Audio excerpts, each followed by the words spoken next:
어렸을 때부터 어머니 손에 이끌려 교회를 들락날락거리며 자랐다. 아버지는 내가 기억하기도 전에 돌아가셔서 어머니는 극외로움을 신앙으로 달래곤 하셨다. 그래서 나는 자연스럽게 교회에서 자랐고 거기서 만난 친구들, 나를 동생처럼 챙겨주던 형과 누나들, 잘 따라주던 동생들, 그리고 인자하신 목사님까지 모두가 나에게 가족처럼 다가왔다.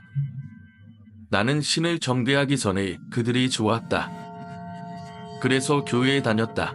교회는 시골 중의 시골, 정말 깐촌이라 할 수 있는 동네의 구석에 있었고 마을 사람들과 그 인근 마을 사람들 모두 같은 교회에 다녔다. 그렇게 마을 사람들은 곧 교회 사람들이었고 대부분 농사를 지으며 평범하게 살고 있었다. 나는 그저 작은 마을에서 사람들과 함께 성장했다. 그런데 그곳에서 내가 겪었던 일이 지금까지도 잊히지 않는다. 그 일이 바로 초등학교 2학년 때의 일이었다. 우리 교회는 내년 도움회를 열었는데 그 행사는 부활절이나 성탄절보다 훨씬 큰 행사였다. 일요일에는 바빠서 평일 예배에 참석하는 사람들이 많았고 몸이 아프거나 일이 바쁜 사람들도 도움회가 열리는 날에는 어김없이 교회로 모여들었다. 그날만큼은 다들 마치 적신이라도 한 듯 온몸을 부르르 떨며 광적인 모습을 보였다. 이 예배는 진지하고 엄숙했지만 이날만큼은 목사님이 먼저 눈물을 흘리며 기도하시기 시작했다. 그때 나는 초등학교 2학년이었고 다른 아이들과 함께 기도하며 도움회의 성스러움을 느꼈다. 모두가 열심히 기도하며 하나님께 기도하는데 나는 그들처럼 흐느끼거나 울지 않았고 그저 조용히 기도만 했다. 하지만 그 다음날 학교에서 일이 생겼다. 교회에서 기도했던 친구들이 서로 소근소근 이야기를 나누고 있었다. 나는 무슨 일인지 궁금해서 달아났지만 그 아이들의 표정은 뭔가 달랐다. 눈빛은 차갑고 적대적인 느낌을 주었고 마치 내가 무엇인가 잘못한 것처럼 느껴졌다. 그때 나는 본능적으로 그들의 시선에서 불편한 기운을 느꼈다. 내가 도움회에서 다른 아이들처럼 옳지 않은 것이 문제였던 것이다. 아이들은 나에게 의도적으로 가까이 오지 않았고 나는 그들에게 사과했지만 사라지는 것은 그들의 차가운 표정뿐이었다. 그들은 내 사과를 받아주지 않았다. 집에 돌아와서 어머니에게 그 일에 대해 이야기하려 했지만 오히려 나는 혼이 났다. 그 어른들, 특히 교회에서 나를 잘 돌봐주셨던 아주머니와 아저씨들이 내가 제대로 기도하지 않는 모습을 봤다고 했다. 내 마음은 점점 더 불안해졌다. 어머니도 나에게 왜 그렇게 기도하지 않았냐며 꾸짖으셨다. 그날 밤 나는 잠을 이루지 못했다. 교회에서 나를 돌봐주던 어른들의 눈빛이 떠오르며 그들이 나를 지켜보는 것 같았다. 하지만 그날 밤 불길한 일이 일어났다. 나는 어머니와 함께 자고 있었는데 갑자기 교회에서 목사님의 목소리가 들려왔다. 너는 왜 기도하지 않았냐? 그 목소리는 내가 평소에 들었던 목소리가 아니었다. 더 낮고 붉은 마치 무언가 다른 존재가 되어 울부짖듯이 들렸다. 나는 깜짝 놀라서 일어났지만 방 안은 텅 비어 있었다. 아무도 없었다. 그러나 그 순간 나는 확실히 그 목소리를 들은 것 같다. 그리고 그날 이후로 마을 사람들, 특히 교회에서 나에게 다가오던 사람들의 눈빛이 점점 더 이상하게 느껴졌다. 마치 그들이 내가 무엇을 숨기고 있다는 걸 알고 있는 것처럼 말이다. 이 모든 일은 단순히 어린아이의 상상일까? 아니면 교회에서 나를 지켜보는 무언가 다른 존재의 정보였을까? 그날 이후로 나는 마을 사람들의 눈빛에서 더 이상 폄하를 느끼지 못했다.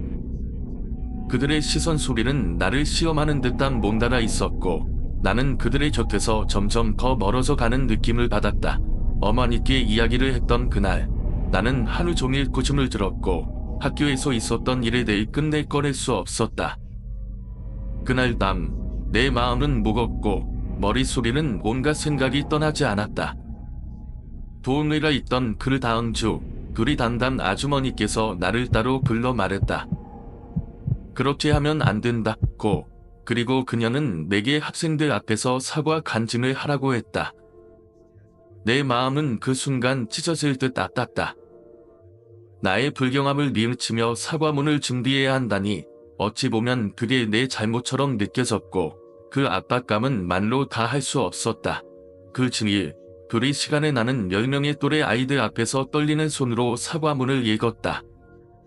저는 저번 도움회 때부터 시작해서 제 자신과 또래 학생들, 교회 사람들, 목사님, 예수님, 하느님께 죄를 지었음을 고백합니다. 앞으로는 이런 일이 없도록 하겠습니다. 내 목소리는 갈순이 떨지 않으려고 애썼지만 눈물은 이미 차올라 있었다.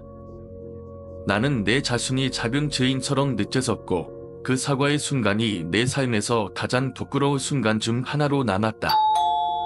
간증을 마치고 나자 둘이 담당 아주머니께서 다가와 수고했다고 말하며 친구들과 화해하고 포옹하라고 했다. 그렇게 교회 아이들과 화해를 하고 나니 더 이상 왕따라 될 걱정은 하지 않게 되었다. 그 후로 나는 도움회가 있을 때마다 누구보다 열렬히 기도하며 몸을 떨었고 눈물을 쥐어짜기 위해 안간힘을 썼다. 나는 마치 그 눈물 속에서 죄가 씻겨지는 것만 같았다. 그리고 즈일뿐만 아니라 평일에도 교회를 다니며 내 죄가 용서받기를 기도했다. 하지만 시간이 지나면서 이상한 점을 느끼기 시작했다. 도움회가 있을 때마다 교회 안의 분위기는 점점 더 이상하게 변했다. 그날이 다가오면 사람들의 얼굴은 점점 더 굳어지고 눈빛은 날카로워졌다. 나는 처음에는 그저 기도에 몰두한 결과라고 생각했지만 그날 밤 교회에서 마지막 기도를 마친 후 나는 다시 한번 그 불안한 기운을 느꼈다.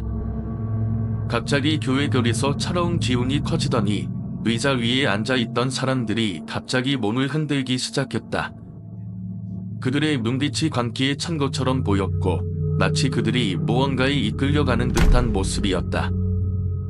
나는 몸이 굳어져서 그 자리에 앉아 있었지만 그들의 변해버린 모습이 몸서리쳤다. 그 순간 나는 그들의 기도 속에서 무엇인가 이상한 존재가 숨어있는 것만 같다는 강한 느낌을 받았다. 그리고 그때 목사님의 목소리가 갑자기 울려 퍼졌다.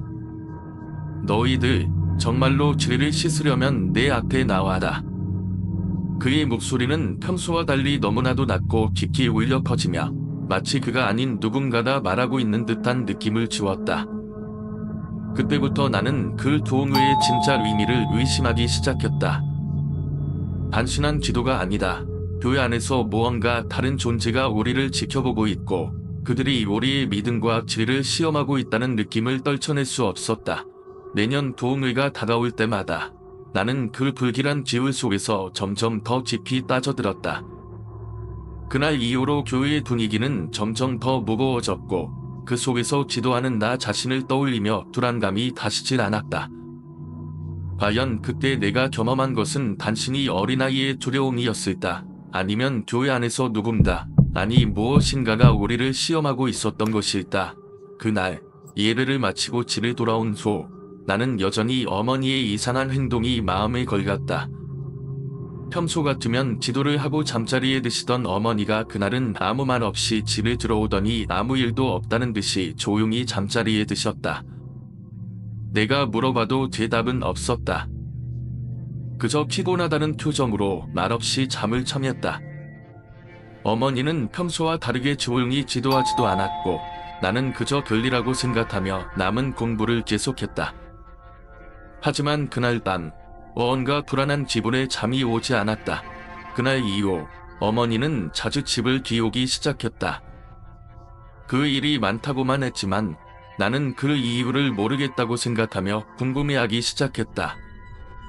어머니가 돌아오는 시간이 점점 늦어지고 얼굴을 떠도는 표정도 점점 어두워져만 갔다. 그리고 어느 날 어머니가 집에 돌아왔을 때 나는 더욱 충격적인 장면을 목격했다.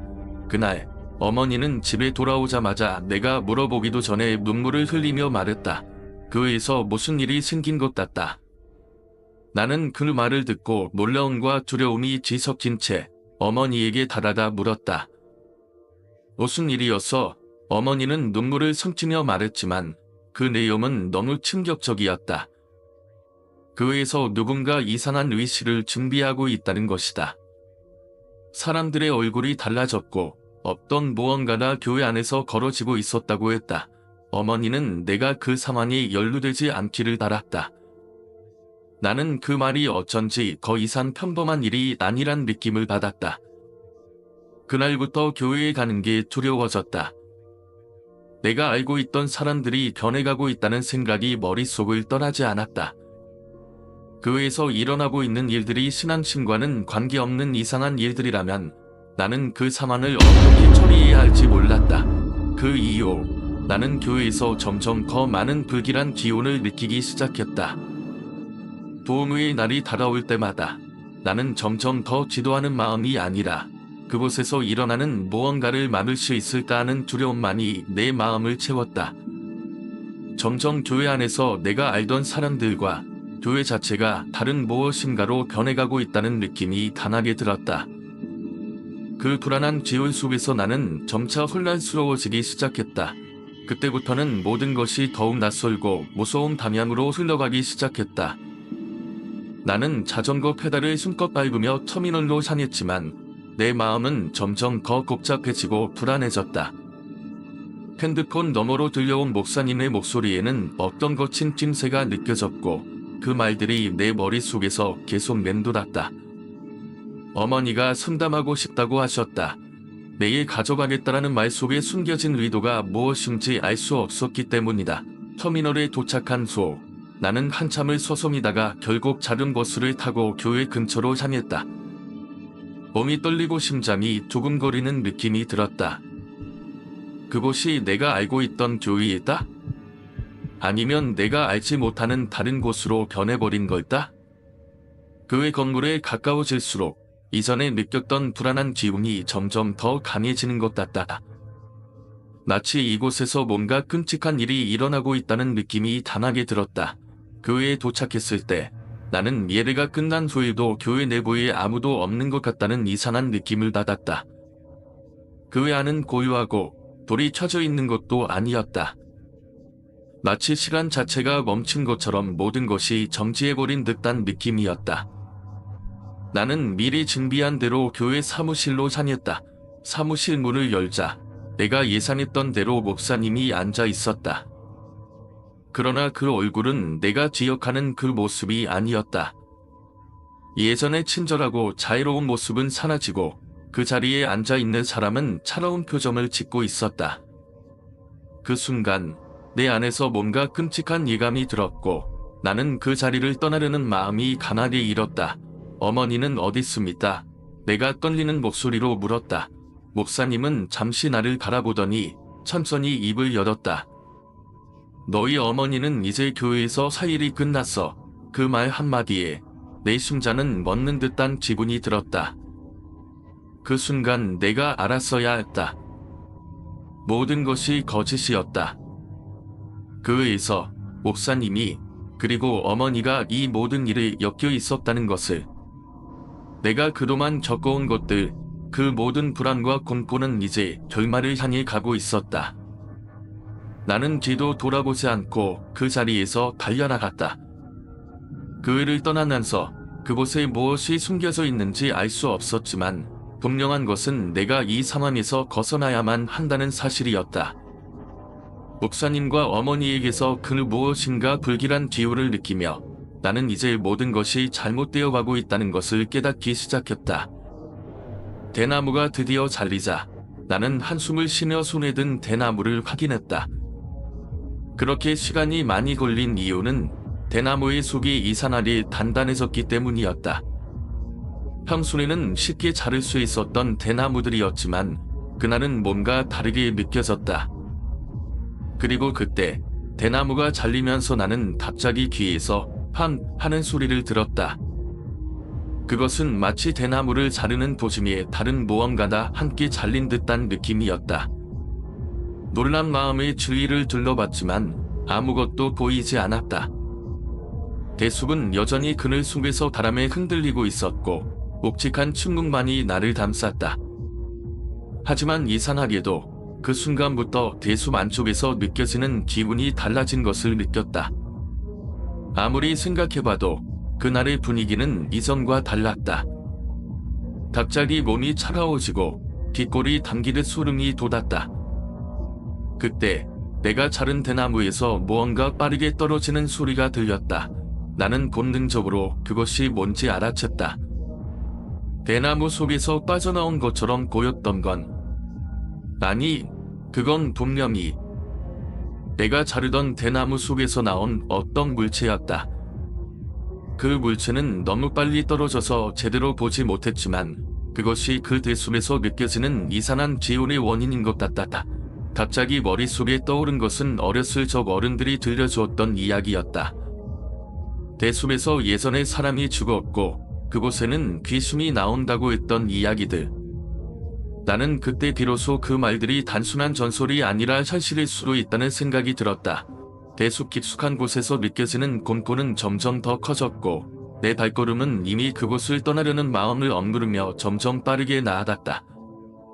하지만 그 순간 내 숲속에서 갑자기 소리가 들렸다. 그것은 바로 내가 자른 대나무 속에서 무언가가 내 쪽으로 다가오는 소리였다. 내 몸은 얼어붙은 듯 움직이지 않았다. 그 소리는 점점 가까워지며 더욱 커졌고 나는 그 소리에 이끌리듯 어느새 그 대나무로 다가가고 있어. 잠시 동안 두 방향으로 잡아당겨지는 그 끔찍한 순간 내 몸은 마치 조개로 찢어질 듯한 고통을 느꼈다. 할머니들, 할아버지들이 나를 잡아당기며 눈빛을 부드럽게 보내지만 그들의 손은 이전의 온기로 느껴지지 않았다. 그들은 차갑고 무겁고 마치 얼어붙은 솜처럼 내 몸을 꽉 붙잡고 있었다. 내가 이대로 끌려가면 무슨 일이 일어날지 몰랐다. 그런데 반대로 끌어당기던 여자와 눈이 마주쳤다. 그녀는 여전히 내 칼목을 꽉 잡고 한 번도 웃음을 지어 보이지 않았다. 차갑고 고요한 얼굴로 나를 노려보며 한마디를 내뱉었다. 너는 결국 나랑 함께 가야. 그 말에 내 심장은 쿵쾅거렸다. 몸은 두 방향으로 끌려가고 있었고 어느 쪽이 옳은 길인지를 알 수 없었다. 그 순간 내 몸이 스스로 가능하듯 내 입에서 터져나온 소리는 자신도 놀랄 만큼 힘이 없었다. 그만 내 할머니들의 손이 약간 느슨해졌지만 여전히 끌려가던 나는 그대로 몸을 뒤로 기울였다. 그 순간 터널처럼 어두운 길이 눈앞에서 갈라졌다. 할머니들의 손에서 나오는 차가운 기운이 조금씩 풀리면서 나는 겨우 반대 방향으로 몸을 돌릴 수 있었다. 내가 할머니들의 손을 피할 수 있는 상황이었음에도 불구하고 나는 그들의 손이 내 몸에서 떨어지지 않도록 애쓰며 움켜잡았다. 하지만 그 순간 내가 뒤돌아본 곳에서 눈에 띄었던 것은 그 여자가 하늘을 나는 것처럼 움직이고 있다는 것이었다. 갑자기 그 여자의 손목에서 검은 그림자가 흘러나오기 시작했다. 그녀의 몸에 닿자마자 그 그림자는 대나무처럼 기묘하게 늘어지고 그 안에서 이상한 소리들이 들려왔다. 그 소리들은 점점 커지며 그 그림자 속에서 손톱처럼 날카로운 것들이 꿈틀거렸다. 나는 그 장면을 뚫어지게 바라보았다. 그리고 그 순간 바로 내 앞에서 그 그림자가 나를 향해 다가오기 시작했다. 한 걸음, 두 걸음, 점점 다가오는 그림자는 더 이상 인간의 형태를 유지하지 않았고 거대한 형체로 변해가고 있었다. 그때부터 대숲 근처에서는 계속해서 불길한 일이 일어났다. 사고는 점점 더 빈곤해졌고 사람들은 하나둘씩 그 대숲을 피하려고 했다. 그때마다 내가 겪은 일이 머릿속에 떠올랐다. 내가 그 여자의 손목을 잡히던 순간 그 목소리가 내 귀에 들렸을 때 그건 단순한 위협이 아니었다. 그녀가 남긴 그 말, 너는 결국 나랑 함께 가야. 그것은 예고였고 내가 그 여자를 떠나지 않으면 또 다른 대가를 치를 거라는 암시였을지도 모른다. 나는 그 소로 대숲을 지나칠 때마다 그 여자의 차가운 손길과 그 여자가 말했던 그 모든 말을 떠올리며 더욱 마음이 불안해졌다. 마치 대숲이 아닌 다른 곳에서 그 여자가 나를 지켜보고 있는 것처럼 느껴졌다. 그리고 점차적으로 내가 떠나온 그 대숲 근처에서 사람들에게 불운이 계속 닥쳐오는 것을 보고 나는 더 이상 그것이 우연이 아니라고 믿게 되었다. 그녀가 나에게 한 말, 그리고 대숲에서 걸어진 일들은 이제 나의 삶에 커다란 그늘을 들이오고 있었다. 그 여자가 떠난 이후로 마을 사람들은 점점 더 대숲을 멀리했으며 대숲 주변에 일어나는 일들은 여전히 이상하고 불길한 기운을 품고 있었다. 나는 마음속 깊이 그 여자의 말을 되새기며 여전히 그 말이 진실이었을까 하는 의문을 떨쳐낼 수 없었다. 그리고 결국 나는 하나의 결론에 도달했다. 그 여자의 말은 분명히 나를 위한 것이 아니었다.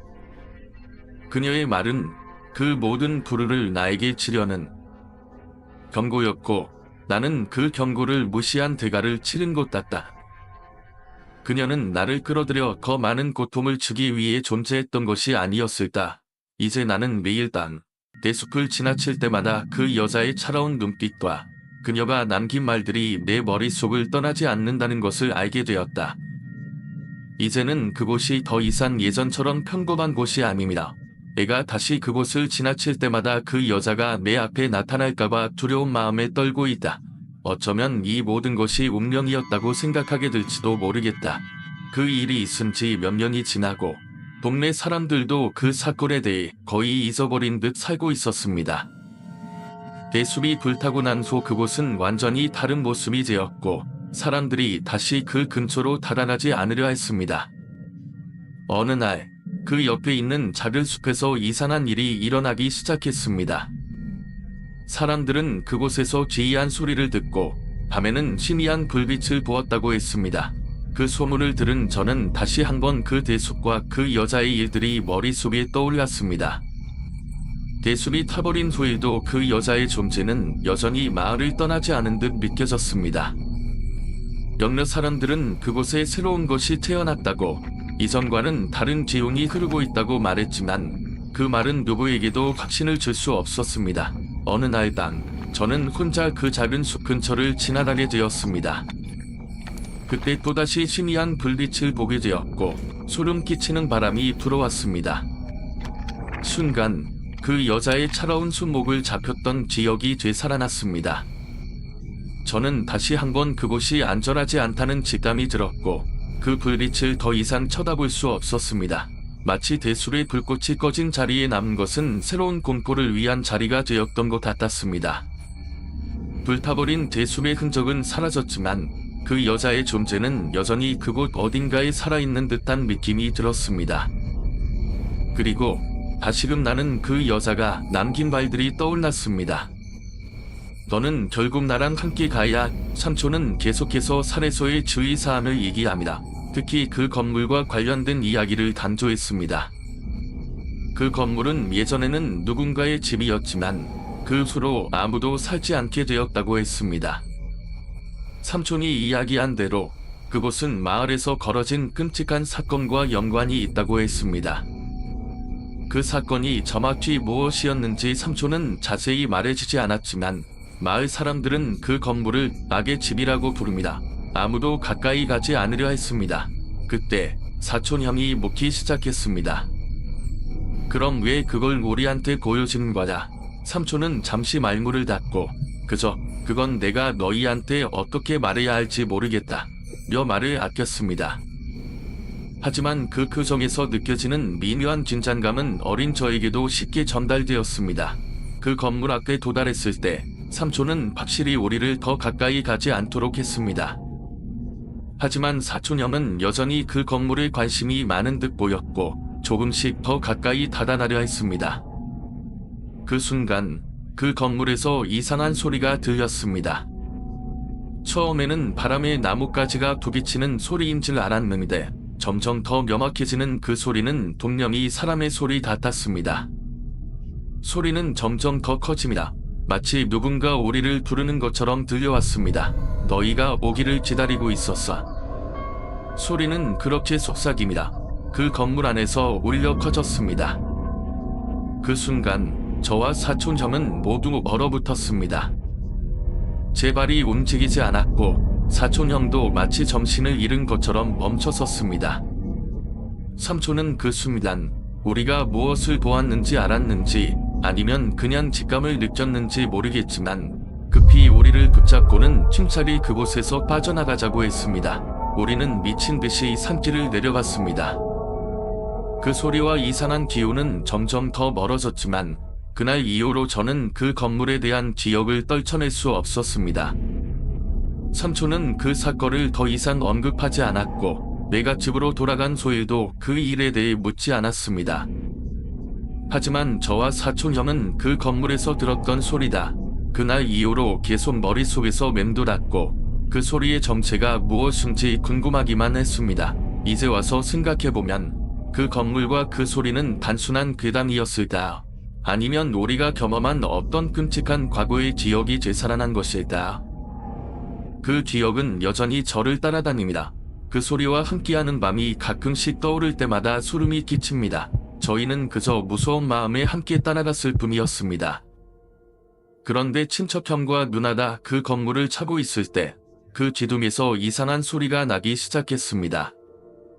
처음에는 단순히 나무가 울리는 소리처럼 들렸지만 점점 더 지이한 소리가 되어왔습니다. 마치 누군가 건물 안에서 천천히 걸어 나오는 듯한 발소리처럼 들렸죠. 친척형은 여전히 아무렇지도 않게 웃으며 기둥을 차고 있었고 누나 역시 신경 쓰지 않는 듯 했습니다. 하지만 그 소리는 점점 더 명확하게 들리기 시작했습니다. 뭔가 무거운 것이 서서히 움직이는 듯한 소리, 마치 누군가가 그 건물 안에서 우리를 지켜보는 것 같은 느낌이었습니다. 갑자기 그 소리가 멈추더니 그 건물 안에서 아주 작은 소리로 나는 속삭임이 들렸습니다. 순간 제 몸은 얼어붙었습니다. 사촌형과 누나는 여전히 웃고 있었지만 제 심장은 뛰기 시작했습니다. 이건 그냥 농담이 아닐지도 모른다는 생각이 들었습니다. 동생은 제 손을 꽉 잡고 무언가를 말하려 했지만 아무 말도 할 수 없었습니다. 그때 건물 안에서 또 다른 소리가 들렸습니다. 이번에는 너희가 나라면 좋겠다고 애다는 소리였는데 분명히 그 안에서 나오는 소리였습니다. 친척형과 누나는 아직도 무시한 채 그 건물의 기둥을 차고 있었고 그때 비로소 저는 사촌형에게 말을 걸었습니다. 형, 이거 진짜 이상해. 사촌형은 여전히 웃으며 웃음 아니다? 그냥 귀신 얘기 좋아하는 거지 라고 대답했지만 저는 더 이상 그 자리에 있을 수 없었습니다. 마음속으로 점점 더 불안해지며 그 자리를 떠나려 했습니다. 그 순간 갑자기 건물 안에서 무엇인가가 움직이는 소리가 확실하게 들리기 시작했습니다. 문을 열지도 않은 상태에서 안에서 물건이 떨어지는 소리가 나립니다 하면 저 멀리서 무엇인가 거대한 것이 움직이는 소리까지 들렸습니다. 그 소리들은 점점 더 가까워지고 있었습니다. 이때 친척형이 갑자기 소리쳤습니다. 야, 진짜로 뭐지? 저는 더 이상 기다릴 수 없어서 급히 그 자리에서 달려나갔습니다. 사촌형은 저를 따라오려고 했지만 그 순간 건물 안에서 또 한 번 나다라는 소리가 들립니다. 그 모든 불안감이 폭발한 듯한 기분이 들었습니다. 급히 산길을 내려가며 돌아보지 않았습니다. 결국 저희는 다시 친척들이 있는 집으로 돌아갔고 그 밤 이후로 그 건물에 대한 이야기는 누구도 꺼내지 않았습니다. 하지만 그날 밤 그 건물 안에서 들린 소리들은 아직도 선명하게 기억에 남아 있습니다. 30년이 지나도 그때의 감정은 여전히 가슴속에 새겨져 있습니다. 그리고 이제는 그 건물의 진짜 이야기가 무엇이었는지 궁금해지기도 합니다. 저는 숨이 차고 다리가 휘청거릴 정도로 힘든 상태였지만 그저 눈앞에 펼쳐질 산길을 무작정 달렸습니다. 아무 생각 없이 그저 내가 그곳에서 멀어지고 있다는 것만이 증류했습니다. 그때 뒤에서 누군가 제 이름을 부르는 소리가 들려왔습니다. 너 어디다? 그 소리는 사촌형의 목소리였자. 하지만 그 소리가 더 이상 저를 멈추게 하지 못했습니다. 숨이 막히는 듯한 공기를 뚫고 가슴이 뛰는 소리만 들렸습니다. 그 손을 볼 순간 모든 것이 바뀌었고 이제 그 손이 저를 쫓아오고 있을 것 같았기 때문입니다. 어디 간 거야? 빨리. 다시 한 번 형의 목소리가 들렸지만 제 다른 그 목소리를 무시하고 계속해서 산속을 달렸습니다. 그때부터는 주변의 모든 것이 흐릿해졌습니다. 어둠 속에서 빛이 비추고 그 빛이 점점 더 밝아지는 것 같았지만 저는 그 빛을 향해 달려가면서도 그 무엇도 놓칠 수 없다는 생각을 했습니다. 이상하게도 주변은 여전히 고요하고 그 공기 속에서 무언가 어두운 기운이 계속해서 나를 따라오는 것 같았습니다. 돌아보면 그때 왜 그런 일을 겪었는지, 그 건물에 있던 그 손이 무엇을 의미했는지에 대한 해답을 아직도 찾지 못했습니다. 사촌형과 누나가 보지 못한 손, 그리고 그 손이 나를 쫓아오는 듯한 느낌. 그게 모두 꿈이었으면 좋겠다고 생각합니다. 하지만 그 기억은 30년이 지난 지금도 여전히 생생히 남아 있습니다. 결국 저는 그 길을 따라 다리가 부서지기 직전까지 달리고 나서야 어른들이 저를 발견하고 진정시킬 수 있었습니다. 그들은 저를 보고 걱정스럽게 물어봤지만 저는 아무 말도 할 수 없었습니다. 그냥 그때 느낀 감정들이 너무 강렬해서 그 이야기를 꺼내기조차 힘들었습니다. 그날 이후로 다시는 그 건물이나 산속으로 가고 싶지 않았습니다. 그곳에서 느낀 불쾌하고 소름 끼치는 기운, 그 손의 존재는 여전히 저를 괴롭히고 있습니다. 그 무엇보다도 그날의 기억이 저를 계속 쫓고 있다는 사실이 가장 두려운 일이었습니다. 그날 할아버지가 구입하신 괴종 시계는 평범한 물건처럼 보였지만 그 시계가 집에 도착했을 때 뭔가 이상한 일이 벌어졌습니다. 그 시계가 거실 한쪽 벽에 걸리자마자 집안의 분위기가 미묘하게 변하기 시작했습니다. 시계는 지나치게 크고 금속섬에 차가운 느낌이 인상적이었지만 그 자체보다는 그 시계를 두고 일어난 일들이 더 기억에 남습니다. 할아버지는 그 시계를 자랑스럽게 집에 걸었고 그때부터 시계의 시각이 정확하게 맞아들어가는 것처럼 보였습니다. 그러나 밤이 되면 시계의 초침이 왠지 너무 길게 느껴졌고 밤이 짙어갈수록 시계에서 나는 소리가 유난히 크게 들렸습니다. 집안 사람들은 처음엔 그 소리를 그냥 시계 탓으로 돌렸지만 점점 그 소리가 더 짙고 더욱 더 생생하게 들려왔습니다. 어느 날 밤 저는 그 소리가 너무 시끄러워서 잠을 이루지 못하고 정결의 시계 앞에 가서 초침을 살펴봤습니다. 그 순간 시계가 한 번에 멈추더니 시계의 유리 안에서 어떤 형체가 느껴졌습니다. 그것은 사람의 얼굴처럼 보였고 시계 속에서 나를 응시하는 것 같았습니다. 그때 갑자기 시계의 초침이 다시 움직이기 시작했고 그 형체는 사라졌습니다. 그 일 이후로 저는 그 시계가 점점 더 불길한 존재처럼 느껴졌습니다. 그 시계 앞을 지나칠 때마다 그때마다 다시 그 형체가 떠오를 것만 같았고 더 이상 그 시계를 보지 않으려 했습니다. 집안의 다른 사람들은 그런 변화를 느끼지 못한 듯 보였지만 나만은 그 시계가 숨겨진 비밀을 알고 있는 것처럼 느껴졌습니다.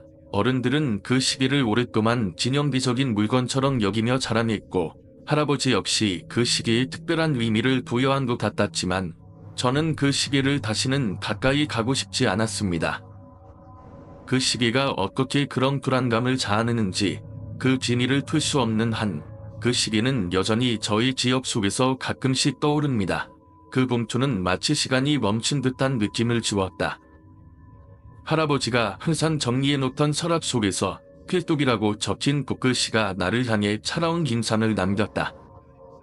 아버지와 나는 잠시 서로를 바라보며 한숨을 내쉬었다. 봉투의 안쪽은 오래된 종이로 가득 차 있었고 그 안에서 나오는 것은 할아버지의 과거와 관련된 무언가였다. 봉투를 열자 여러 장의 종이와 함께 하나의 칸지가 나왔다. 그 칸지는 할아버지가 남긴 마지막 메시지 같았다. 그 내용은 예상치 못한 것들이었고 할아버지가 어렸을 적부터 가져왔던 괴종시계와 관련된 일이 적혀 있었다. 그 속에는 할아버지가 그 시계에 대해 경험했던 불가사의한 일들이 기록되어 있었다. 시계를 산 후부터 밤마다 들려오는 기묘한 소리, 그리고 할아버지가 새벽마다 시계 앞에 앉아 지켜본 이유도 그 시계가 단순히 시간이 아니라 다른 무엇인가를 지배하고 있었기 때문이었다고 했다. 칸지의 마지막에는 이 시계를 넘기지 말아야 한다. 그 안에 담긴 것이 무엇인지 모르지만 한 번이라도 내 손을 떠나면 큰일이 날 것이다 라고 적혀 있었다. 할아버지는 그 시계가 자신에게 어떤 기밀을 숨기고 있다는 것을 알고 있었고 그것이 그를 억누르고 있었던 것이다.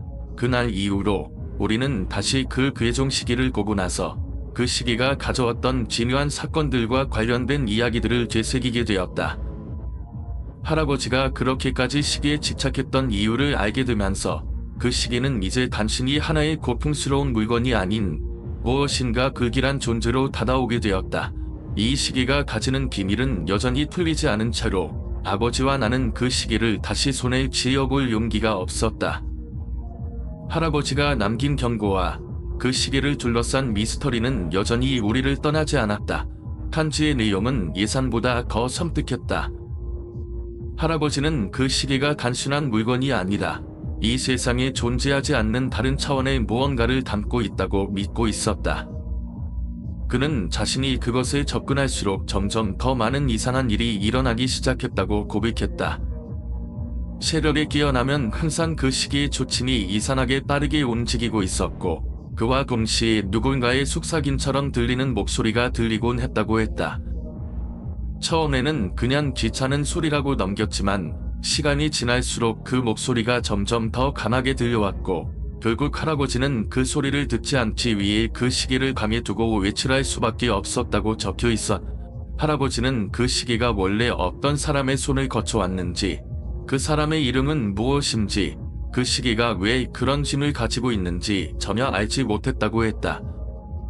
다만 그는 그 시계가 나쁜 기운을 가진 물건이라는 직감을 가지고 있었고 자신이 그 시계의 소유자가 되어버리면 그 기운에 휘말릴 수밖에 없다는 두려움을 느꼈다. 그래서 할아버지는 매일 시계를 살펴보며 그것을 정리하고 닦으면서도 동시에 그것을 언제든지 떠나게 할 방법을 찾으려 했다. 편지의 뒷부분에는 또 다른 경고가 있었다. 그 시계를 아무리 잘 다루려고 해도 그것은 결국 그 소유자에게 불행을 가져온다는 것이었다. 할아버지는 자신의 죽음이 그 시계와 관련이 있다는 사실을 예감했다고 했다. 그는 죽기 전에 그 시계를 누군가에게 물려주거나 적어도 시계를 가까이 두지 않기를 갈았던 것이다. 하지만 그 시계는 할아버지의 손을 떠나지 않았고 결국 그는 그 시계를 두고 떠날 수밖에 없었다. 아버지와 나는 그 편지를 읽고 잠시 침묵을 지켰다. 시계를 다시 어떻게 해야 할지, 무엇을 해야 할지 고민이 되기 시작했다. 할아버지가 마지막으로 남긴 그 경고가 가볍게 여길 만한 것이 아니었다는 것을 알았다. 시계를 두고 떠나는 것은 너무나도 무서운 일이었고 그렇다고 시계를 계속 두는 것도 결국 큰 위험을 감수하는 일이었다. 그날 밤 나는 다시 그 괴종 시계를 바라보았다. 아버지와 나는 함께 그 시계를 다시 꺼내어 보기로 했다. 시계는 여전히 고요하게, 그러나 그 고요 속에서 우리가 놓치고 있던 무언가가 느껴졌다. 할아버지가 말한 그 불길한 기운, 이 바로 이 시계에서 뿜어져 나오는 것일까? 아니면 그 시계 자체가 어떤 다른 존재를 끌어들이고 있는 것일까? 우리는 서로 말없이 그 시계를 다시 살펴보았다. 그것은 너무나도 평범해 보였지만 우리는 그 안에서 뭔가 다른 것, 설명할 수 없는 힘이 깃들어 있다는 것을 느꼈다. 할아버지가 말했던 그 안에 담긴 것이 무엇인지 모르지만 한 번이라도 내 손을 떠나면 큰일이 날 것이다. 나는 경고가 점점 더 실감이 나기 시작했다. 그 후 시계를 다시 집안의 구석에 두고 아무 일도 없이 살아가고 있었지만 그 시계가 항상 우리가 모르는 사이에 무언가를 부르고 있다는 생각이 계속 떠나지 않았다. 그것을 더 이상 무시할 수 없다는 생각이 들었고 결국 우리는 할아버지가 남긴 경고를 잊지 않기로 결심했다. 어쩌면 그 시계는 지금도 여전히 우리를 지켜보고 있는지도 모른다. 우리가 그것을 어떻게 다루느냐에 따라 앞으로 우리에게 어떤 일이 닥칠지 모르는 일이다. 그 시계가 단지 시간만을 측정하는 기계가 아니다. 과거와 현재, 미래를 모두 아우르는 무언가일지도 모른다. 그 시계의 신이 무엇인지는 아직 알 수 없지만 우리는 한 가지 확신할 수 있었다. 그 시계의 존재가 우리의 삶에 어떤 영향을 미쳤고 앞으로도 미칠 것이라는 사실만은 분명했다. 할아버지의 편지를 읽으면서 나는 깊은 충격에 빠져들었다. 편지에 담긴 내용은 내가 어릴 때 경험한 그 지이한 사건을 더 명확하게 설명해주고 있었다. 그 시계가 단순히 시간을 알려주는 기계가 아니다. 그 이상한 현상의 중심에 있음을 알게 된 것이다. 할아버지가 작성한 편지를 다시 살펴보면서 그날 밤 내가 느꼈던 두려움이 무엇으로부터 비롯된 것인지, 그 시계와 할머니의 죽음이 어떻게 얽히게 되었는지 조금씩 이해하기 시작했다. 할머니는 그 시계를 싫어했다. 그 이유는 단순히 할아버지가 너무 그 시계에 집착했기 때문만은 아니었다. 할머니는 그 시계가 가져오는 불길한 기운을 느꼈을지도 모른다.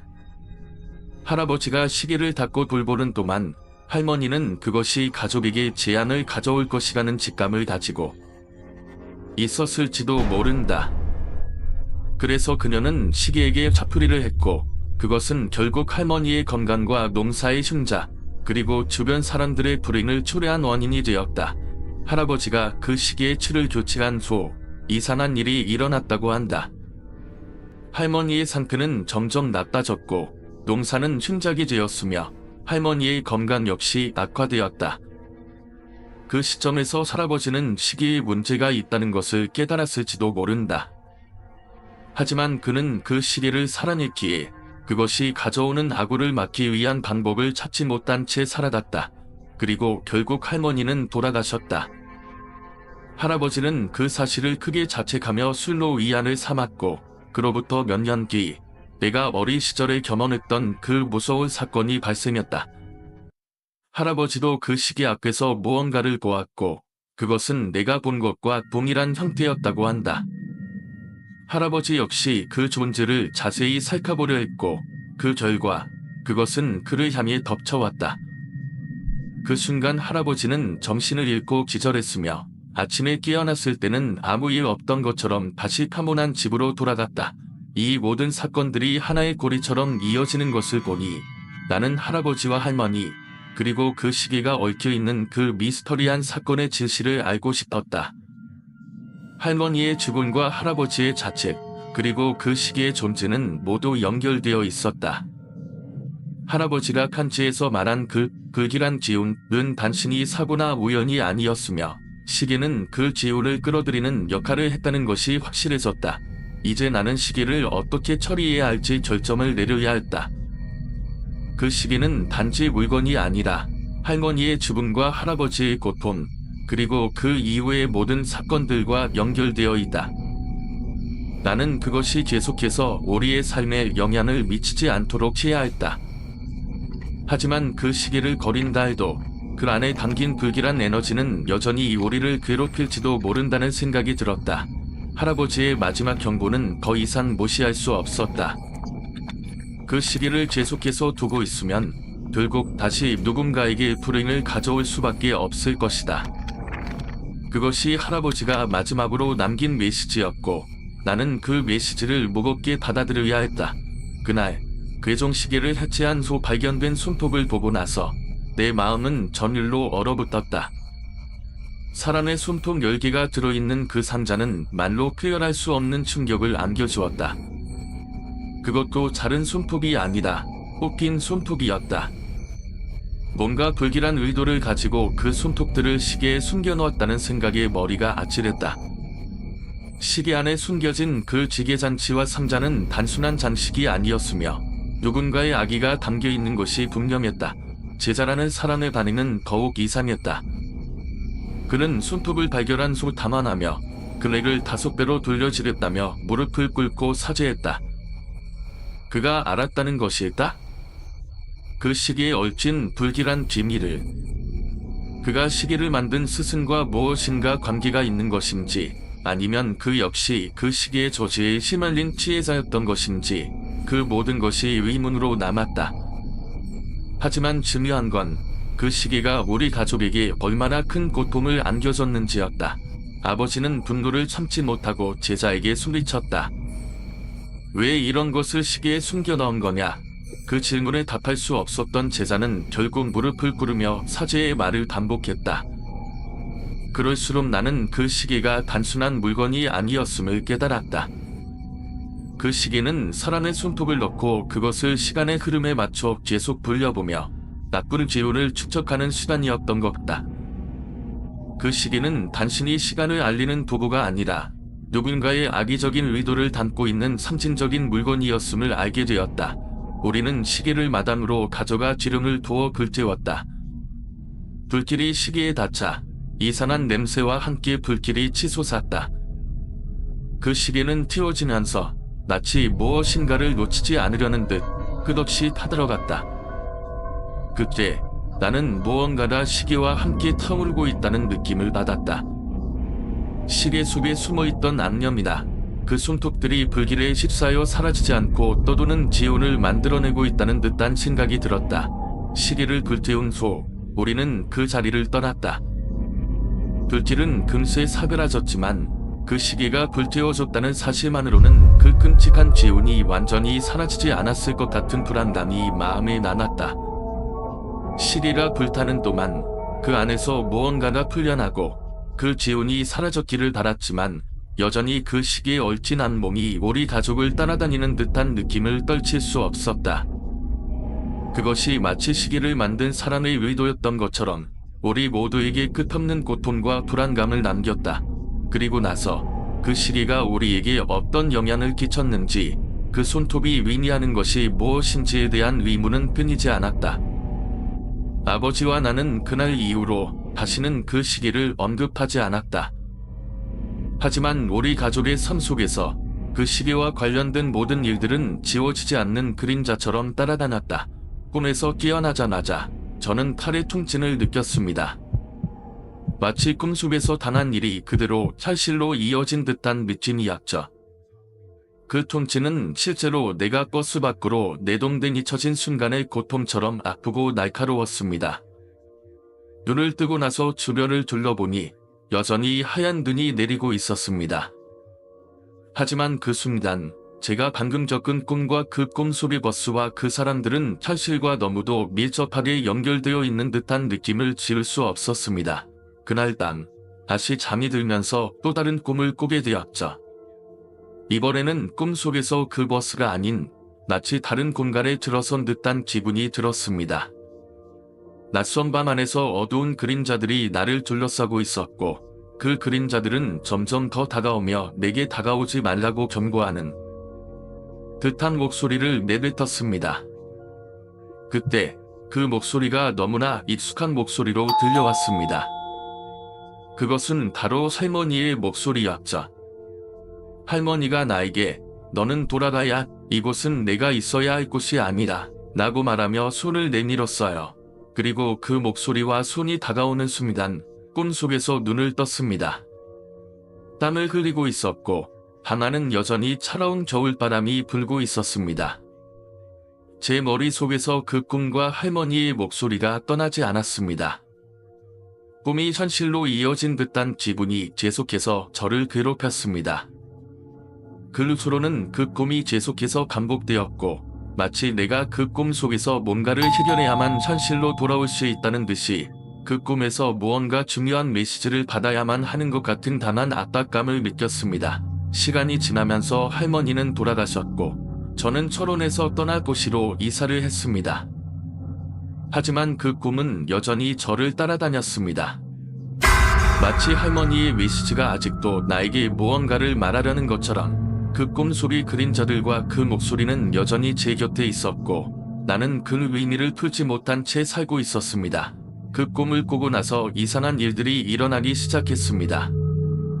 작은 물건들이 사라지거나 밤에 이상한 소리가 들리기도 했고 가끔씩 문득 꿈에서 본 그 버스와 사람들의 얼굴이 떠오를 때면 어떤 이상한 공포가 제 몸을 감쌌습니다. 그 후로는 그 꿈을 꾸지 않기를 바랐지만 매번 꿈속에서 할머니의 목소리가 들리면 나는 그 꿈에서 벗어날 수 없었습니다. 꿈이 현실이 된 듯한 기분은 그때부터 점점 더 강해졌습니다. 그 꿈이 나에게 전하려는 메시지는 무엇일까? 할머니의 손길이 전해지는 그 경고는 아직도 풀리지 않은 의문으로 남아있습니다. 그저 꿈일 뿐이라고 말할 수도 있지만 그 꿈 속에서 나를 둘러싼 공포와 할머니의 목소리는 너무나도 현실처럼 생생하게 다가왔습니다. 꿈과 현실, 그 경기가 점점 흐려져 가고 있었던 것이죠. 갑자기 꿈에서 깨어나며 눈앞이 흐릿하게 변하는 것을 느꼈습니다. 그때 내가 몸을 일으켜 방문 손잡이를 잡으려 했지만 한순간에 숨이 막히는 듯한 통증에 찌르듯 아픔이 밀려왔습니다. 그 아픔은 너무나도 현실 같았고 내가 방금 겪은 일이 꿈이 아니라 실제로 일어나고 있는 것처럼 느껴졌습니다. 숨을 돌리며 주변을 둘러보니 눈이 내리는 겨울 풍경은 그대로였지만 마치 그 꿈의 흔적이 현실에서 여전히 나를 따라오는 것 같았습니다. 그때 할머니가 나를 부르던 그 음성이 머릿속을 떠나지 않았습니다. 꿈에서의 할머니 얼굴이 점점 변해가며 그것은 내가 생각했던 것과 전혀 다른 모습이었기에 그 이상한 감정은 머릿속에서 사라지지 않았습니다. 내가 어릴 적 할머니와 함께했던 기억, 그리고 그 꿈에서 경험한 그 얼굴은 너무나도 기묘하고 섬뜩한 감정만을 남겼습니다. 할머니, 정말 이곳에서 무언가를 전하려는 걸까? 그런 생각을 하며 내 마음은 점점 더 혼란스러워졌습니다. 그리고 그 당시 내가 겪었던 그 버스와 사람들의 모습, 그리고 그들이 내게 던졌던 시선은 여전히 선명하게 기억에 남아 있었습니다. 마치 그들이 나를 끝없이 쫓아오는 것처럼 느껴졌고 그 꿈이 아직 나를 붙잡고 있다는 사실이 점점 더 두려웠습니다. 그렇게 다시 눈을 뜨고 나서도 그날 밤의 꿈에서 할머니의 음성이 계속해서 귓가에 맴돌았고 내가 꿈에서 경험한 것들이 나에게 무엇을 말하려고 했는지, 왜 그런 일이 계속해서 반복되는지에 대해 많은 의문이 떠오르며 답을 찾을 수 없었습니다. 내 마음속에서 그 꿈이 전하려고 했던 메시지가 무엇인지를 알 수 없었기에 나는 그 꿈을 계속해서 떠올리며 그 의미를 풀어나갈 수밖에 없었습니다. 그리고 시간이 지나면서 나는 그 꿈을 잊으려 했지만 꿈이 내게 남긴 흔적과 의문은 계속해서 나를 괴롭혔습니다. 그 꿈에서 돌아가신 할머니와 그 신비로운 느낌이 너무 강렬하게 내 마음을 사로잡았기에 나는 그 의미를 알아내고자 했고 그 과정에서 나는 점점 더 많은 질문을 품게 되었습니다. 과연 할머니는 무엇을 전하려 했던 것일까? 그 꿈 속에서의 불안한 감정은 무엇을 의미했을까? 아직도 그 답을 찾지 못한 채 나는 그날 밤의 꿈을 잊을 수 없었습니다. 그날은 내가 처음으로 언니 없이 혼자 목욕을 하던 날이었습니다. 할아버지 집의 욕실은 고풍스러운 한옥 구조에 맞춰져 있었고 변기와 욕실이 따로 떨어져 있어서 작은 공간에 각별한 신경을 써야 했습니다. 그렇게 혼자서 욕조에 물을 받아 넣고 그날의 기분은 왠지 모르게 특별한 느낌이 들었습니다. 하지만 그날 목욕을 마치고 나온 후 뭔가 어딘지 모르게 이상한 기운이 감돌기 시작했습니다. 할아버지 방에서 뭔가가 바뀌었을까? 아니면 그저 내 기분 탓일까? 그때는 몰랐지만 문을 열고 나온 순간부터 할아버지 방에서 나는 쿵쿵거리며 울리는 소리가 들렸습니다. 그 소리는 처음엔 그저 집안에서 나오는 일상적인 소리인 줄 알았지만 시간이 지날수록 점점 더 강하게 다가왔습니다. 할아버지 방 문을 열고 들어봤을 때 그곳에서 나는 것을 보고 깜짝 놀랐습니다. 방 한 구석에 놓인 책상 위에는 할아버지가 자주 쓰던 지도문과 부적, 그리고 몇몇 이상한 물건들이 널브러져 있었고 그중 하나는 얼핏 보기에 내가 본 적 있는 그림이었습니다. 그림 속에는 익숙한 얼굴이 그려져 있었고 그 얼굴은 다름 아닌 내가 어릴 때 꿈에서 본 사람과 같았습니다. 갑자기 머리가 멍해지면서 그 꿈에서의 기억이 떠올랐습니다. 할머니와 그 꿈 속에서의 얼굴, 그로부터 이어지는 진유한 상황들이 주마등처럼 스쳐 지나갔습니다. 나는 더 이상 그곳에 있을 수 없다는 강한 직감에 휩싸였고 문을 급히 닫고 나왔습니다.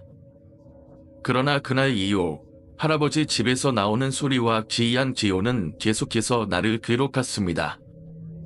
무엇이 현실이고 무엇이 꿈인지 구분이 안 될 정도로 내 마음은 혼란스러웠고 할아버지 집을 다시 방문하기가 두려워졌습니다.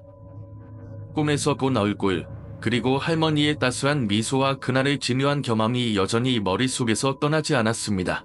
그날 이후 그 모든 일이 연결된 것인지 아니면 단순히 내 마음의 불안이 만들어낸 환상인 것인지는 아직도 명확히 알 수 없습니다. 그러나 한 가지 확실한 건 할아버지 집에서의 그날의 경험이 나에게 큰 영향을 미쳤다는 것입니다. 그날은 정말 기분이 묘하고 이상했어요. 80년대 느낌이 나는 욕실, 파란 타일이 깔린 그곳에서 언니 없이 혼자 목욕을 하게 된 날, 불안감이 감돌았죠. 그동안 언니와 함께 있을 땐 별로 신경 쓰지 않았던 것들이 그날은 너무나도 생생하게 느껴졌어요.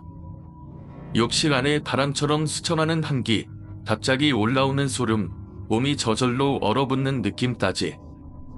너무 갑자기 달아온 불안감에 머리만 감기로 마음먹고 고개를 숙였죠. 그때 갑자기 뒤통수에서 느껴진 손길이 있었어요. 누군가가 내 머리를 아래로 눌렀죠. 순간 머리가 하얗게 되고 머리카락이 쭈뼛쭈뼛 솟는 느낌을 받았습니다. 급히 몸을 움츠려 봤는데 손은 멈췄어요.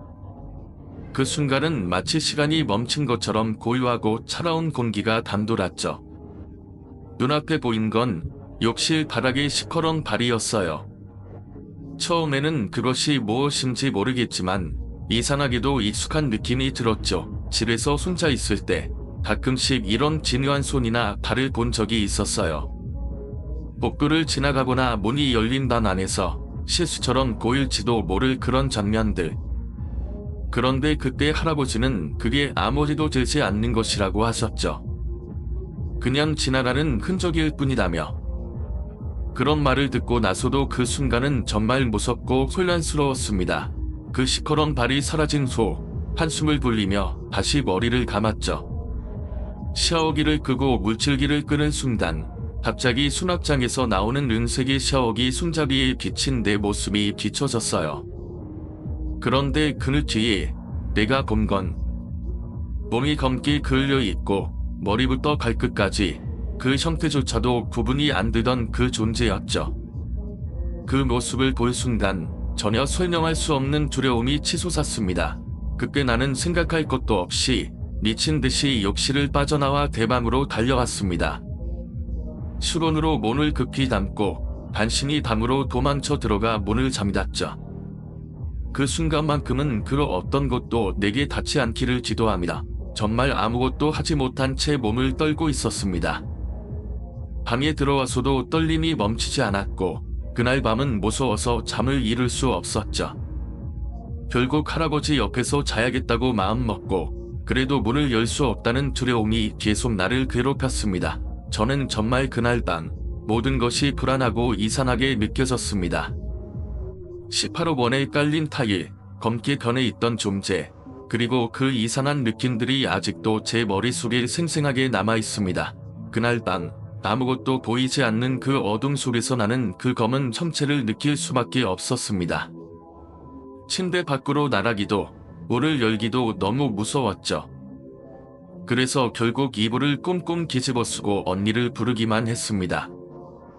언니는 옆방에 있던 걸 알았기에 내가 소리치면 분명히 달려와 줄 거라고 믿었죠. 하지만 그때 문이 열리고 언니가 들어오는 소리가 들렸습니다. 언니가 내게 와서 나를 꽉 안아주는 그 느낌은 어릴 적 내가 무서워할 때마다 해줬던 위로의 모습처럼 따뜻하고 포근했어요. 하지만 그 따스한 품에 안겨있던 나는 곧 알게 되었죠. 그 누구도 아닌 내 몸을 감싸고 있는 것은 언니도 오빠도 할아버지도 아닌 머리부터 발끝까지 온통 검은 그 존재였다는 걸. 기계처럼 고개를 숙였을 때 그 시커먼 발이 보였고 나는 순간 온몸이 굳어버린 듯 아무것도 할 수 없었죠. 그 후에는 기억이 흐릿해지면서 모든 것이 끊어져 버린 듯했어요. 몇 시간 후에 정신을 차렸을 때 그 모든 일이 꿈이라 가위 눌림 같아서 흐려져 있었습니다. 그날도 일어나서 내가 가위 눌렸구나 하며 그저 넘기려고 했죠. 하지만 몸은 여전히 떨리고 있었어요. 그 생생한 느낌이 온몸을 감싸고 있었죠. 일어나자마자 바로 언니 방으로 달려갔고 자고 있던 언니를 깨워서 물었습니다. 언니, 어제 내가 언니 불렸어? 언니, 어제 내 밤에 왔었어. 비몽사몽한 언니는 나를 바라보며 잠시 말을 잇지 않다가 결국 나를 안아주며 너 또 간이 눌렸구나 라고 말하며 등을 토닥였죠. 그때 얼마나 서럽게 울었던지 눈물이 멈추지 않았습니다. 이틀 동안 눈이 부을 정도로 울었죠. 언니는 나를 안아주면서 그렇게 말했어요. 너 그래서 감세복도에서 서선 보렸니? 그때 나는 그 모든 일이 가리에 눌린 것 같다는 생각을 했고 이상한 걸 보았다는 사실이 두려움으로 남아있었어요. 하지만 그 후로도 가끔씩 손이나 발, 머리카락 같은 이상한 것들은 보았지만 그때처럼 검은 사람의 형체는 다시 볼 수 없었습니다. 그것이 그날의 끝이었고 그날 이후로도 그 존재는 내 기억 속에 흐릿하게 남아있을 뿐 다시는 모습을 드러내지 않았습니다. 지금은 지금으로 누워 계시는 할아버지와의 어릴 적 이야기입니다. 할아버지는 정년퇴직 후 유화를 그리기 시작하셨습니다. 인물화든 풍경화든 글달은 구분 없이 다양한 그림을 그리셨죠. 할아버지의 작품들은 집 근처의 작은 작업장에 장식되어 있었는데 그 실력은 꽤 인정받을 만한 수준이었어요. 그래서 몇 차례 작품을 팔기도 했죠. 가끔 할아버지 댁에 가면 새로 그린 그림들을 구경하며 시간을 보냈고 어린 시절에는 특히 풍경화를 많이 보게 되었습니다.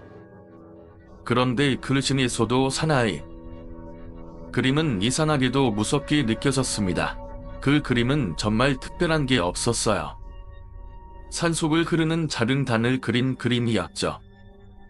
나무들 사이로 물이 줄줄 흐르고 있었고 전체적인 분위기는 오히려 편안하고 평화로웠습니다. 그럼에도 불구하고 나는 그 그림이 무섭다고 느꼈습니다.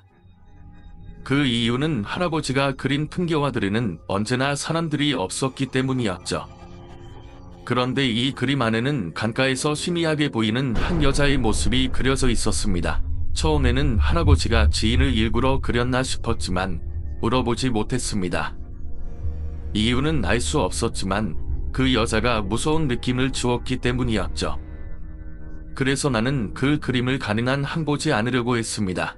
그렇게 시간이 흘러 초등학교 고학년이 되어 다시 할아버지 댁에 갔을 때 문득 함께 있던 형에게 그 그림에 대해서 물어보았습니다. 그 그림 속 강가에 있는 여자가 무섭지 않아? 라고 말이죠. 하지만 형은 기억이 나지 않는다고 대답했어요. 그래서 함께 그 그림을 보러 갔죠. 할아버지의 작업장에 도착해 그림을 가리키며 이 그림 말이야 라고 말했지만 형은 무슨 소리야? 저 그림엔 사람이 없잖아 라며 말했죠.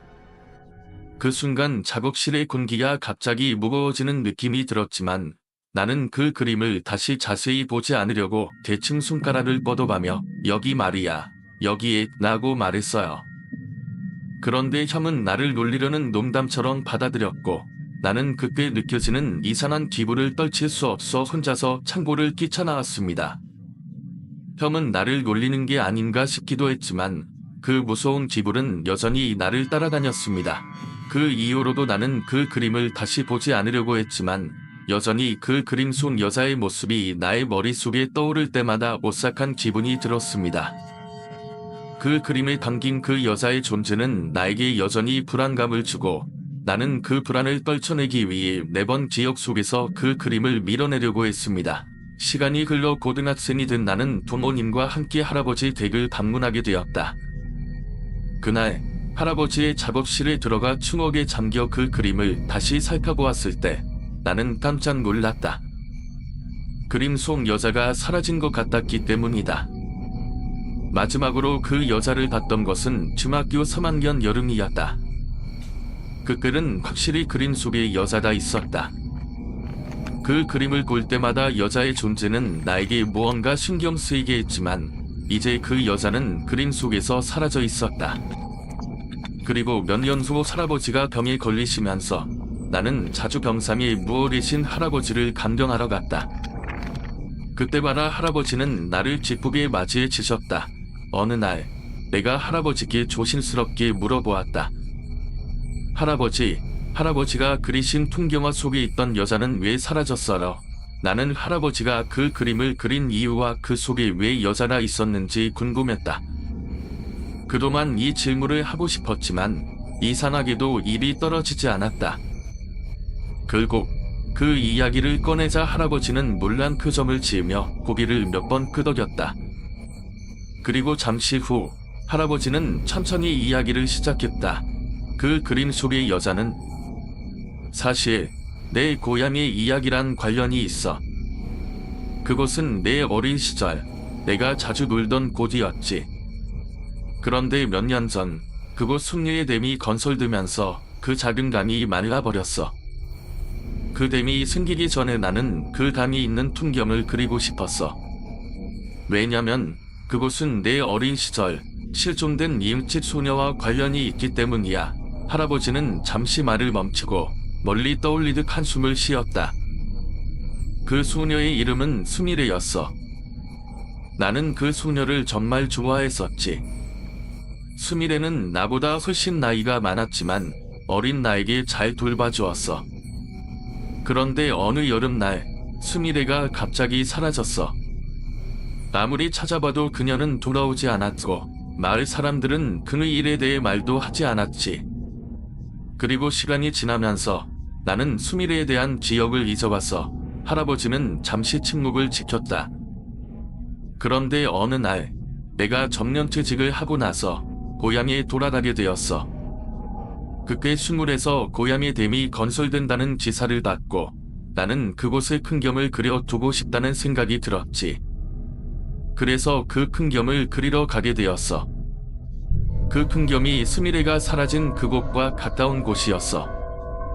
그때 나는 그 풍경에 끌리게 되었고 불쾌함을 무릅쓰고 그 자리를 그리러 갔지. 할아버지의 목소리가 떨리며 그때의 기억이 다시 떠오른 듯했다.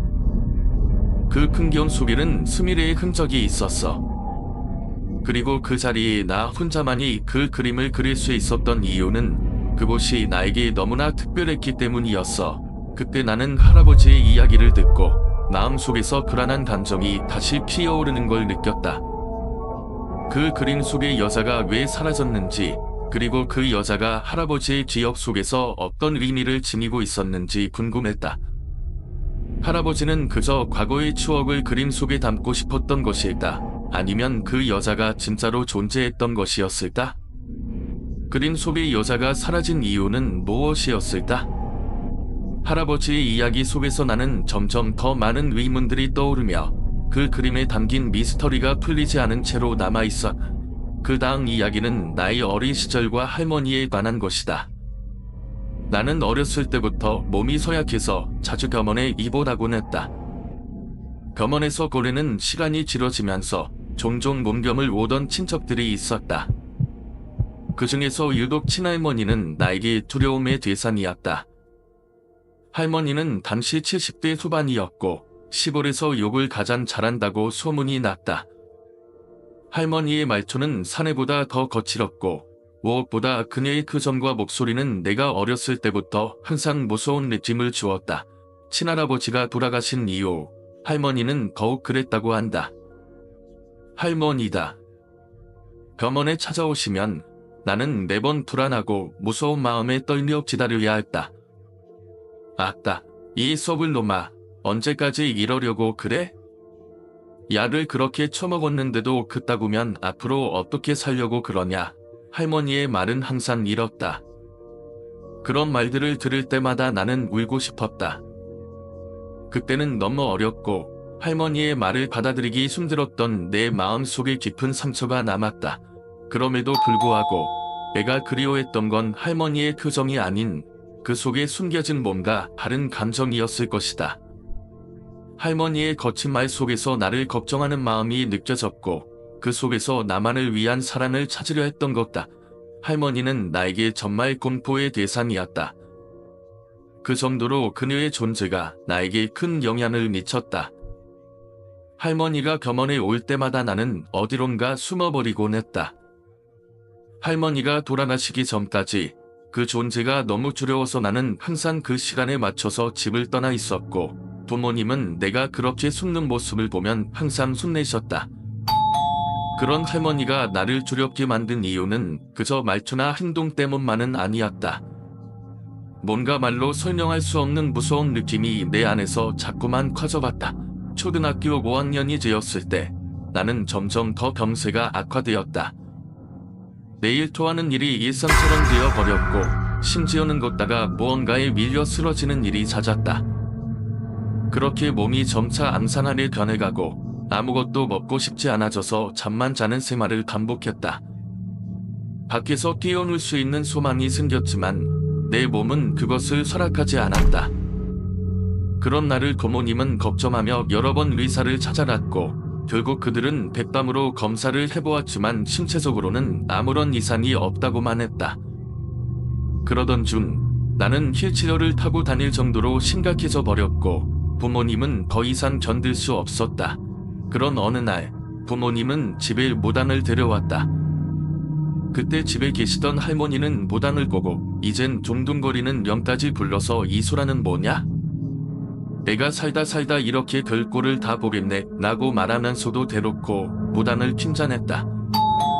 하지만 그 무당은 아무런 반응도 없이 나를 내려보더니 갑자기 고개를 휙 돌려 집안을 둘러보았다.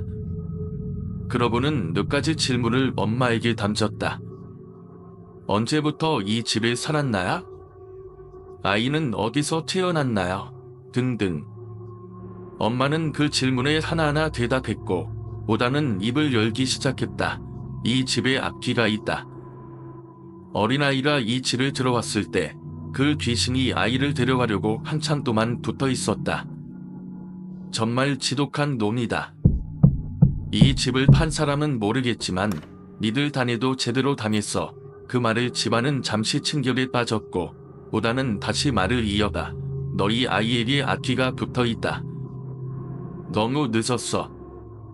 악귀가 아이의 몸에 너무 강하게 붙어버려서 이제는 떼어낼 수 없다. 그 이야기를 듣고 난 뒤 나는 그 말이 믿기지 않았다.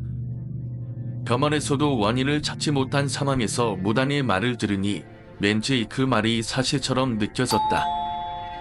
어린 시절 겪은 그 무서운 느낌이 악귀와 관련이 있을지도 모른다는 생각이 들었고 내 몸 안에서 무언가가 자꾸만 깨어나려는 듯한 감정이 밀려왔다.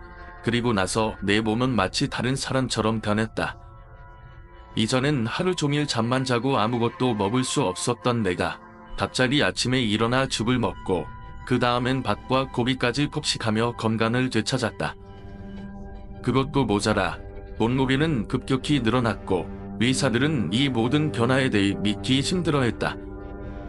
마치 내 몸에 어떤 기적이 일어난 것처럼 나는 하루하루 점점 더 나아졌다.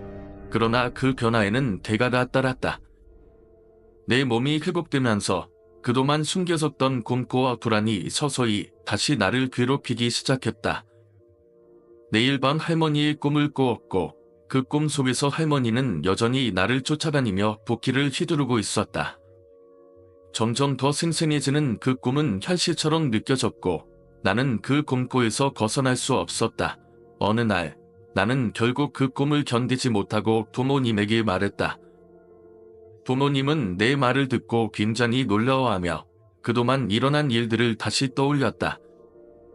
무당이 말했던 악귀와 할머니의 죽음, 그리고 나의 급격한 회복은 모두 연결된 듯했다.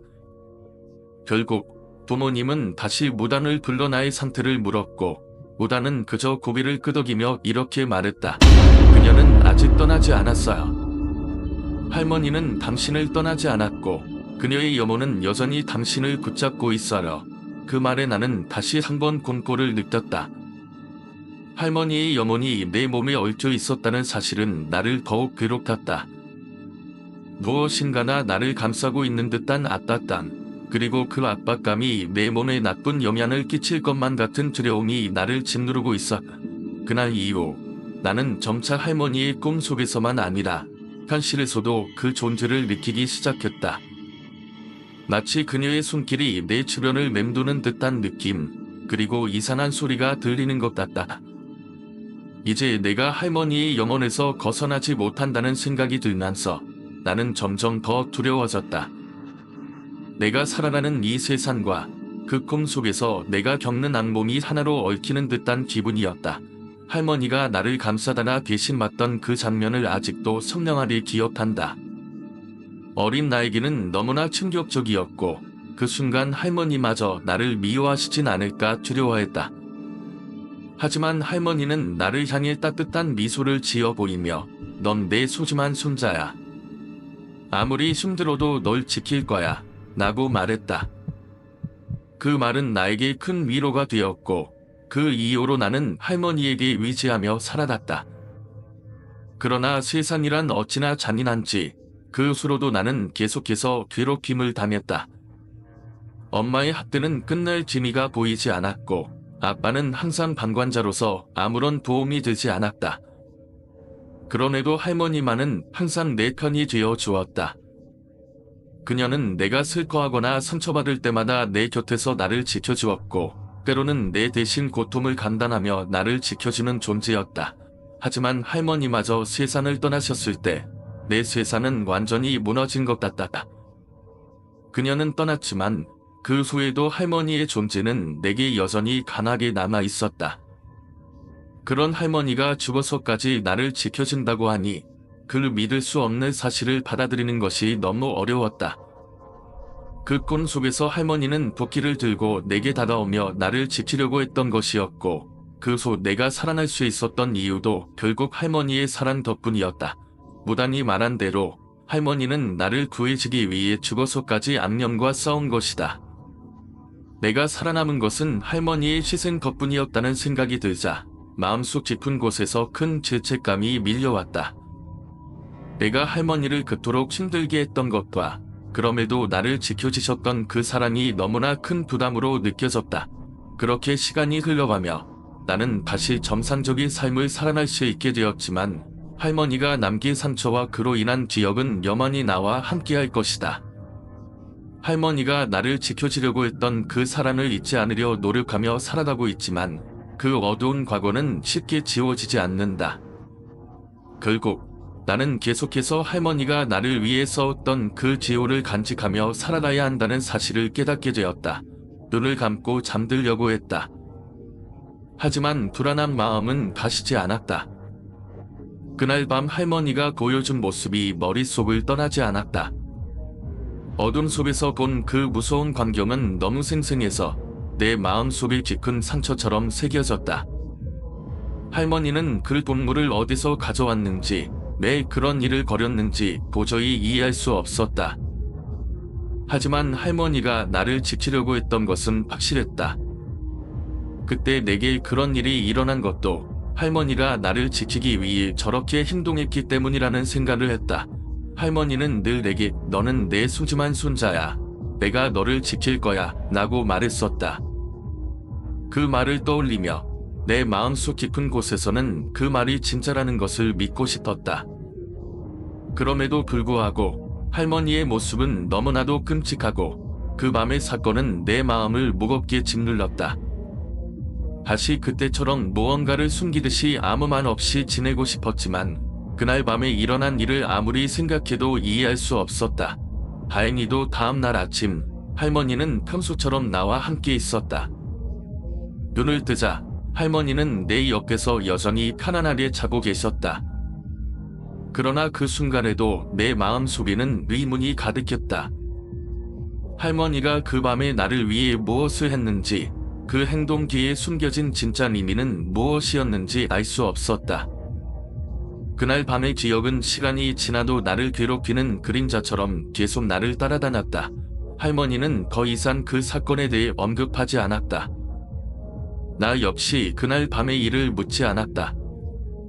하지만 그때의 장면은 그날 밤의 공포와 혼란은 내게 한동안 지워지지 않는 기억으로 남아 있었다. 할머니가 내게 어떤 일을 했는지, 그게 무엇을 의미하는지에 대한 궁금증은 여전히 풀리지 않은 채 내 마음속에서 답을 찾을 수 없었다.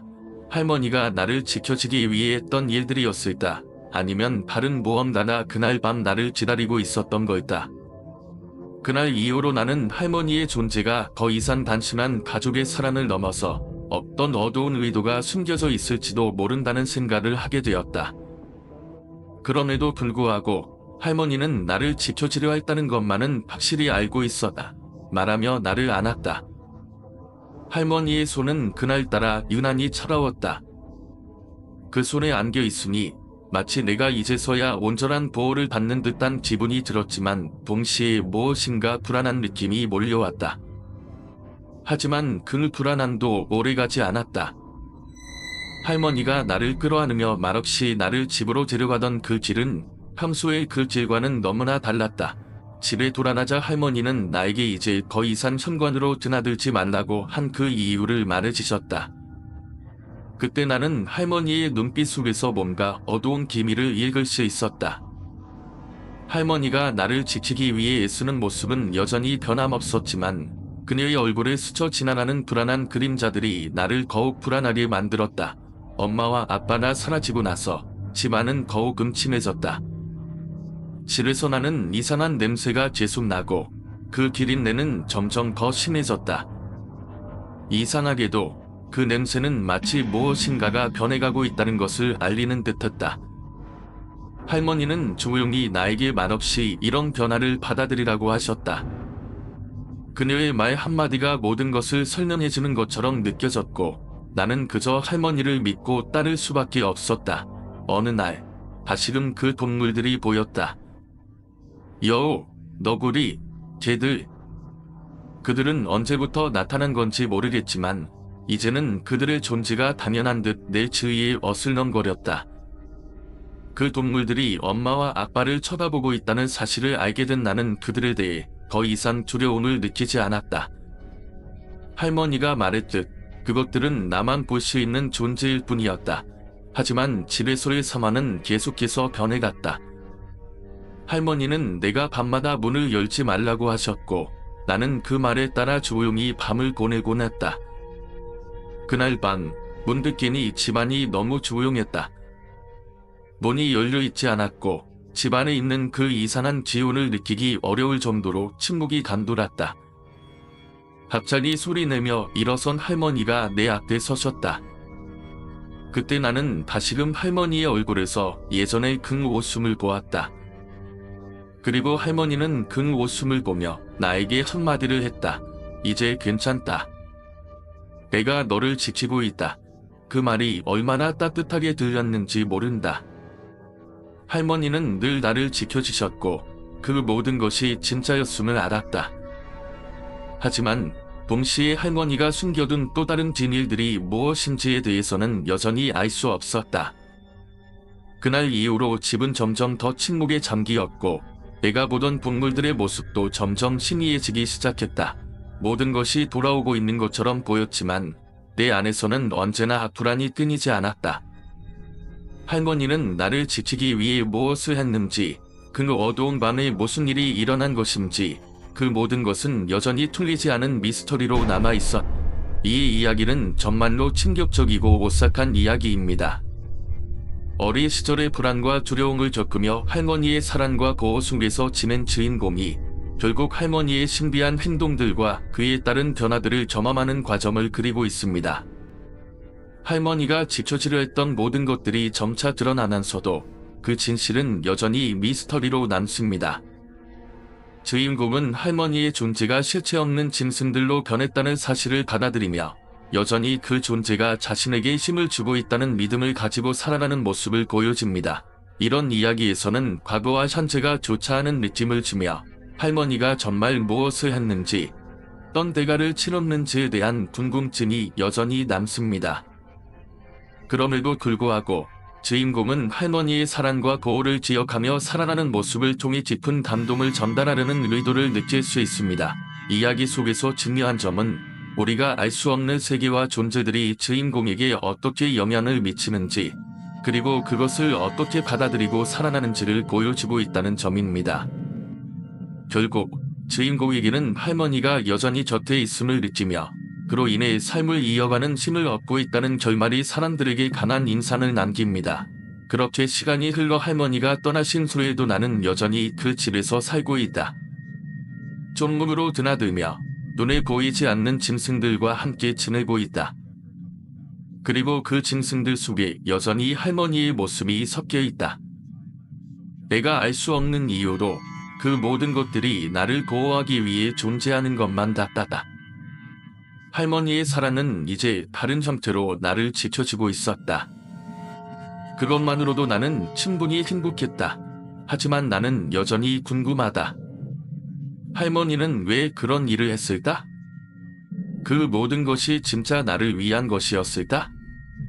그 답은 아마도 내가 어른이 되어 또 다른 존재가 되어야만 알 수 있을 것이다. 그때까지 나는 할머니와 함께할 시간을 기억하며 살아날 것이다. 오늘의 이야기는 여기서 마칩니다. 여러분은 어떻게 생각하시나요? 이 이야기를 들으면서 느낀 점이나 해석을 댓글로 남겨주세요. 만약 이 이야기가 흥미로웠다면 좋아요와 구독을 눌러주세요. 앞으로도 더 많은 이야기가 여러분을 기다리고 있습니다. 감사합니다. 저는 음산한 김일드입니다. 지금까지 함께 해주셔서 감사하고 또 다른 미스터리한 이야기로 다시 찾아올게요. 그때까지 안녕히 계세요.